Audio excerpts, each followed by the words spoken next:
യുദ്ധത്തിൻ്റെ രീതികൾ മാറുന്നു, തന്ത്രങ്ങളും. പോരാട്ട നിയമങ്ങൾ തന്നെ മാറിമറിയുന്നു. യുദ്ധം യന്ത്രങ്ങൾ തമ്മിലായി മാറുന്ന കാലം.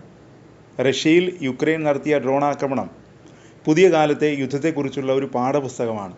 അതിശയിപ്പിക്കുന്ന ഒരു നീക്കത്തിലൂടെയാണ് യുക്രൈൻ റഷ്യയുടെ ഹൃദയഭാഗത്ത് ആക്രമണം നടത്തിയത്. അവിശ്വസനീയമായ ഒരു ആക്രമണം, അതും അമേരിക്കയെ പോലും വിറപ്പിക്കുന്ന ലോകശക്തിയായ റഷ്യക്കെതിരെ നടത്തിയ ആക്രമണം ലോകത്തെ മുഴുവൻ ഞെട്ടിപ്പിച്ചു. യുക്രൈൻ്റേത് ചെറിയൊരു പോരാട്ടമല്ല.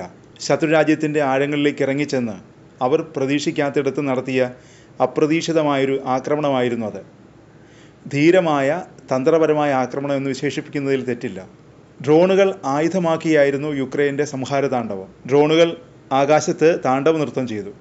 റഷ്യയുടെ റഡാറുകളുടെ കണ്ണിൽപ്പെടാതെ ആക്രമിച്ചു. ചെറിയൊരു കാര്യമല്ലത്. അതിശയിപ്പിക്കുന്ന ഒരു ഓപ്പറേഷനിൽ, മികച്ച കോർഡിനേഷനിൽ, ധീരനായ പൈലറ്റിൻ്റെ നേതൃത്വത്തിൽ യുക്രൈൻ 117 ഡ്രോണുകൾ അഴിച്ചുവിട്ടു. ഈ അമ്പരപ്പിക്കുന്ന ആക്രമണത്തിൽ യുക്രൈൻ റഷ്യയുടെ 34% മിസൈൽ വാഹക വിമാനങ്ങളെയും അവരുടെ തട്ടകത്തിൽ അതിക്രമിച്ച് കയറി തകർത്തു.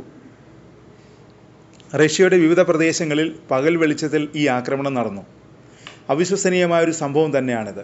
യുക്രൈൻ്റെ സൈനികർ റഷ്യയുടെ മണ്ണിൽ നിന്ന് രഹസ്യമായി രക്ഷപ്പെടുകയും ചെയ്തു. എന്താണ് ഈ വിജയത്തിൻ്റെ രഹസ്യം? FPV ഡ്രോണുകളാണ് ഈ വിജയം യുക്രൈന് സമ്മാനിച്ചത്.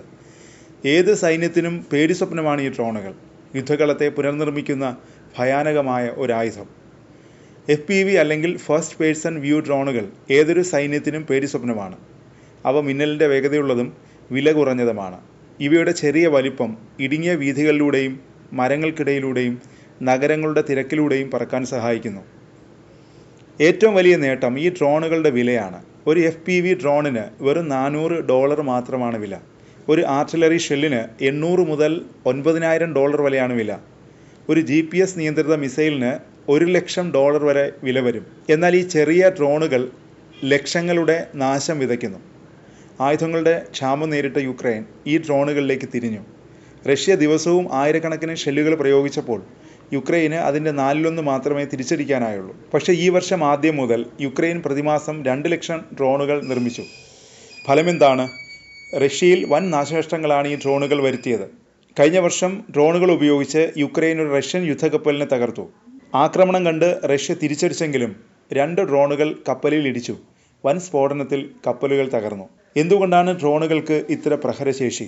അവ കൃത്യതയോടെ ആക്രമിക്കുന്നു, ഒരിക്കലും തളരുന്നില്ല, സൈനികരുടെ ജീവൻ രക്ഷിക്കുന്നു. ലോകമെമ്പാടുമുള്ള സൈനികർ ഇപ്പോൾ ഡ്രോണുകളെ സ്വീകരിക്കുന്നു. ഇന്ത്യൻ സൈന്യവും ഇതിൽ മുന്നിൽ നിൽക്കുന്നു. $1,600 വിലയുള്ള 100 FPV ഡ്രോണുകൾ ഇന്ത്യക്കുണ്ട്. ഓരോന്നിനും ഒരു ടാങ്കിനെ തകർക്കാനുള്ള പ്രഹരശേഷിയുണ്ട്.